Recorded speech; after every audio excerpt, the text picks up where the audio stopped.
my channel. So, it's been a long time. Simula nung last na upload ko. Sobrang busy kasi. Tsaka yung sa bahay namin, nagluluto yung mama ko. So, kakain na lang ako doon. Ganyan. So, eto nandito na ako sa apartment. So, it's back to business. Magluluto na naman ako everyday. So, bumili ako ng ref. So, prepared na siya lahat. Last week pa. Hindi. Last week, prepared na siya lahat. Tapos, pinlastic ko na lang siya sa ziplock bag. Ziplock bag. Yan.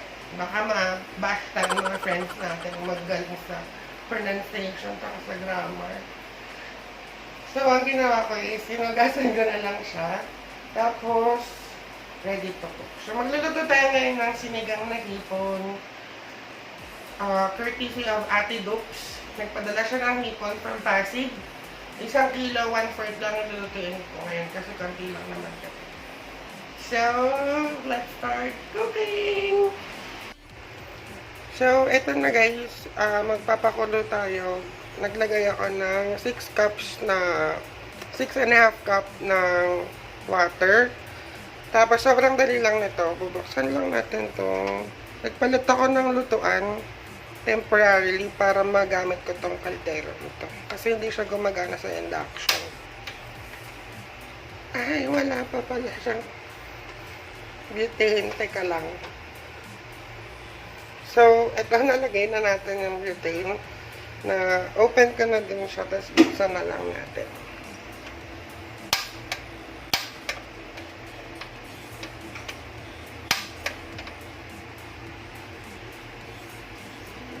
Kasi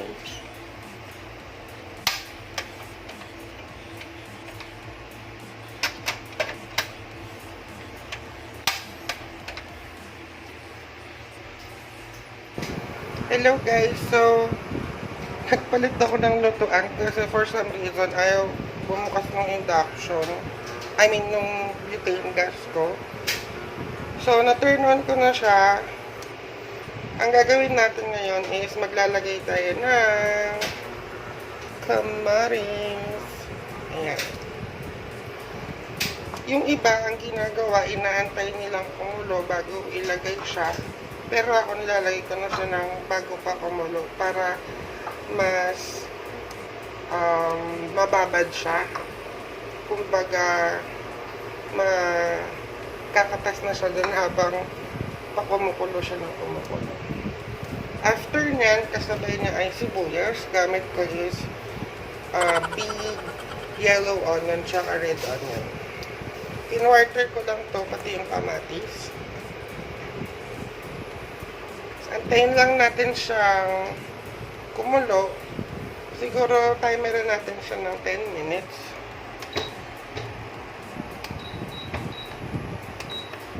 Yan.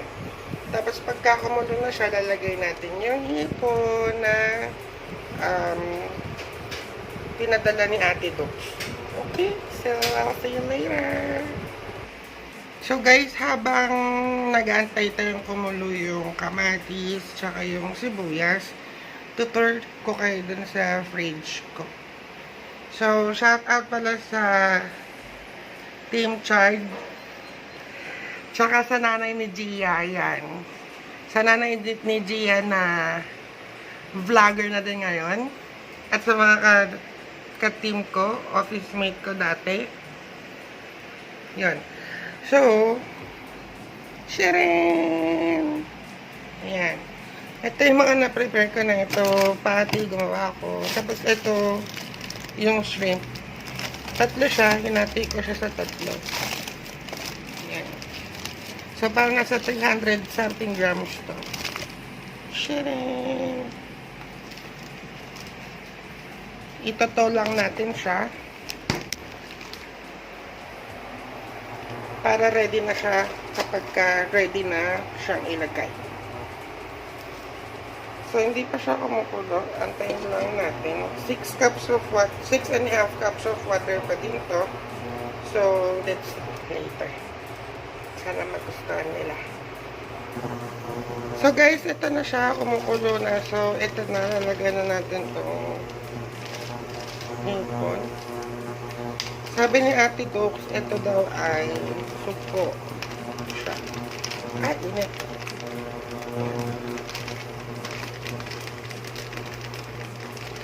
So, lagay na natin siya.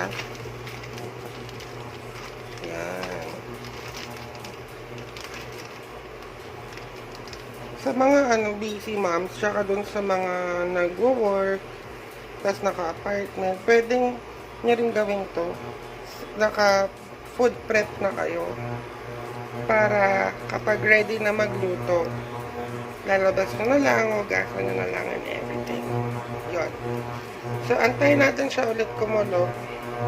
Tapos after nun, lalagay natin yung sitaw, tsaka yung labanos. Hello guys, so kumukulo na siya. Orange na din yung hipon or yung sukbo, sabi ni ate mo Dukes. Lalagay na natin ngayon yung una kong ilalagay ay yung labanos kasi matigas to. Yan.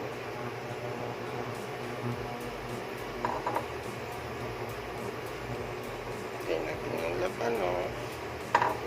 Tapos, ang ilalagay natin ay yung sitaw. Yan.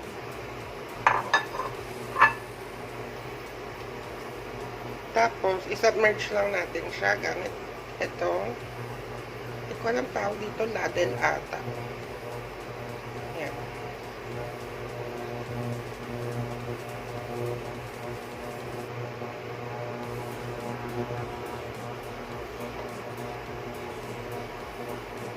Inaiwan. Tapos, ilalagay na rin natin tong sinigang mix. 44 grams.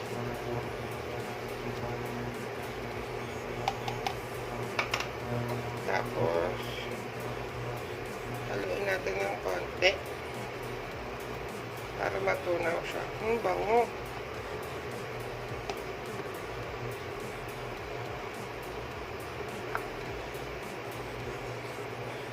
Yan. Sharing! Tapos, pagka kumulo na to ulit ng bongga, lalagay natin yung siling panigang tsaka yung kangkong. So, let's wait.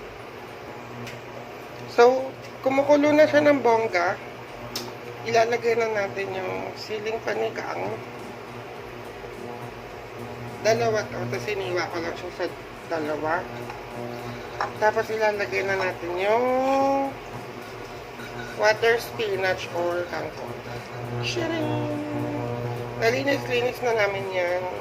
Yan.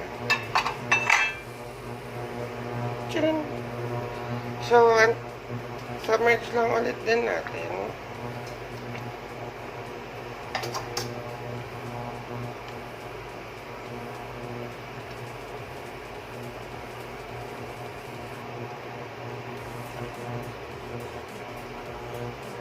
Ayan.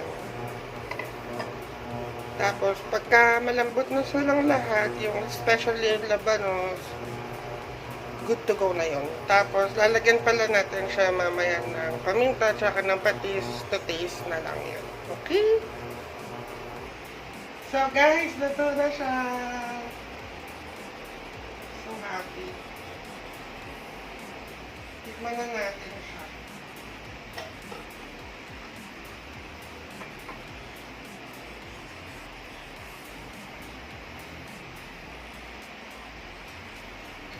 Gusto ko dito yung labanos. So, kukuha tayo maraming labanos.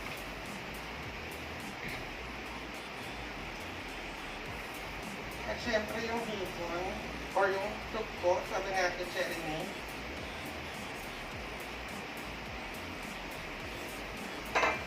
At ang una-una natin titikman ay mas mabango.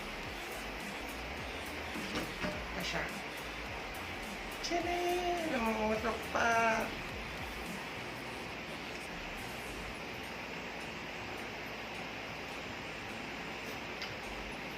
Nalagyan ko na pala ito ng patis tsaka ng paminta kanina. Ang sarap.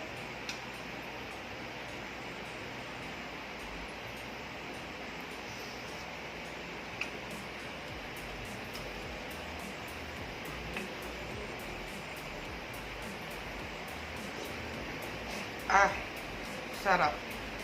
Tamang-tama kasi maulan ngayon. So, tapos na ang vlog for today. Oo nga pala guys, comment down below kung anong gusto nyo, lutuin natin for susunod. Kasi medyo konti yung upload natin. Tsaka yung nakaraan, hindi nga ako nakapag-upload siguro for a month or more than a month. May nag-request sa akin before ng kimchi. Soon, gagawin na natin yan kasi birthday ng ate nating Pam. At magpapasangyup siya. So, gagawa tayo ng kimchi. Marami ang kimchi to. Iba-vlog din natin yan, pati yung birthday ni ate mong Pam. Yon. So, thank you guys for watching this channel. Welcome back again to Kitchen with Yano. And don't forget to subscribe, like, and share the button para naman marami pa tayong friends. Meron pala akong inisip. May napansin ako na may mga viewers ako na gamer. Iniisip ko, gusto niyo bang ng free skin? Pwede siguro tayo magbigay ng free skin. Pero syempre may mechanics. Pag-iisipan pa natin. So, I'll see you on the next vlog. Bye!